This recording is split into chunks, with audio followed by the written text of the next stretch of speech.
2015 దేశవ్యాప్తంగా కరువు, ఎండిపోయిన బోర్లు, నీటి కోసం కిలోమీటర్ల దూరం నడిచిన జనాలు, పంటలు ఎండిపోయి అప్పుల్లో కోరిపోయిన రైతులు. ఇప్పుడు అవే పరిస్థితులు మళ్ళీ వచ్చే ప్రమాదం ఉందని హెచ్చరిస్తున్నారు శాస్త్రవేత్తలు. ఈసారి సాధారణ ఎల్నినో కాదు, సూపర్ ఎల్నినో. అసలు సూపర్ ఎల్నినో అంటే ఏంటి? తెలంగాణ, ఆంధ్రప్రదేశ్ రైతులకు ఇది ఎంతవరకు ప్రమాదం? 2015 చరిత్ర మళ్ళీ రిపీట్ అవుతుందా? రైతు జీవితాన్ని నిర్ణయించేది భూమి కాదు, వర్షం. ఆ వర్షాన్ని ప్రభావితం చేసేది వేల కిలోమీటర్ల దూరంలో ఉన్న పసిఫిక్ మహాసముద్రం. అవును, అక్కడ సముద్ర జలాలు అసాధారణంగా వేడెక్కితే ప్రపంచ వాతావరణ వ్యవస్థలో భారీ మార్పులు వస్తాయి. దానినే ఎల్నినో అంటారు. కానీ కొన్ని సందర్భాల్లో ఈ ప్రభావం మరింత తీవ్రమవుతుంది. అప్పుడు దానిని సూపర్ ఎల్నినో అంటారు. 1982, 1997, 2015 ప్రపంచాన్ని వణికించిన 3 సూపర్ ఎల్నినోలు.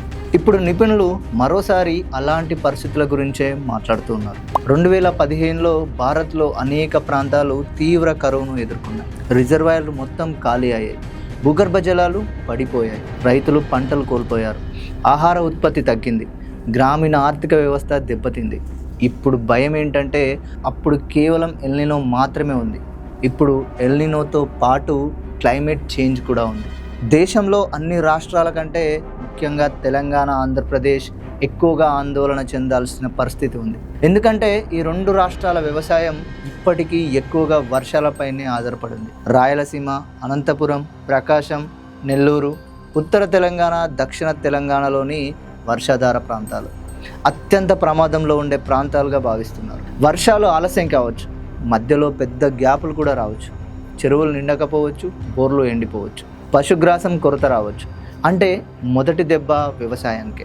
చాలామంది ప్రమాదంలో ఉన్నది వరి మాత్రమే అనుకుంటున్నారు, కానీ వాస్తవం వేరే విధంగా ఉంది. వరి, పత్తి, మొక్కజొన్న, మిర్చి, చెరకు, పసుపు, అరటి, సోయాబీన్, వేరుశెనగ, మామిడి తోటలు, సిట్రస్ తోటలు, దాదాపు అన్ని ప్రధాన పంటలు ప్రభావితమయ్యే అవకాశం కనిపిస్తుంది. కేవలం సమస్య ఒక పంటది మాత్రమే కాదు, మన పూర్తి వ్యవసాయ విధానానిదే. అసలు ప్రమాదం ఎల్నినోతో కాదు. అవును, నిపుణులు చెబుతున్నది ఏమిటంటే భవిష్యత్తులో రైతులకు పెద్ద ప్రమాదం ఎల్నినో కాదు, భూగర్భ జలాల సంక్షోభం.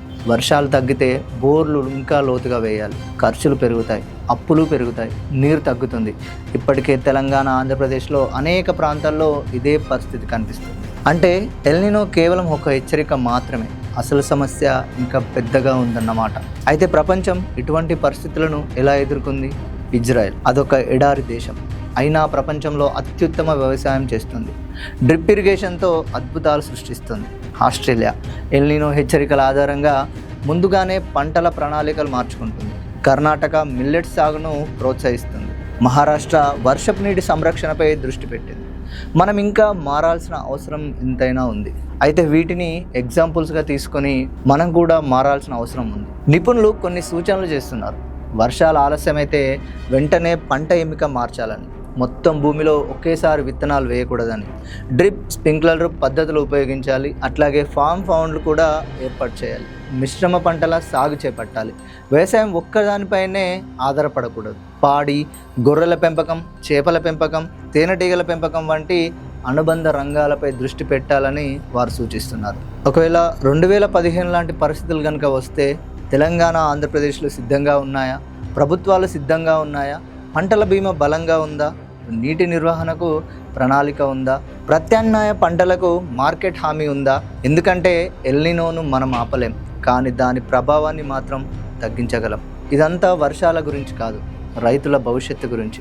ఇదొక సీజన్ గురించి కాదు, రాబోయే తరాల ఆహార భద్రత గురించి. సూపర్ ఎల్నినో వస్తుందా రాదా అనేది భవిష్యత్తు చెప్తుంది. కానీ ఒక్క విషయం మాత్రం స్పష్టం, మారుతున్న వాతావరణానికి అనుగుణంగా మన వ్యవసాయం మారకపోతే భవిష్యత్తు మనల్ని మార్చేస్తుంది.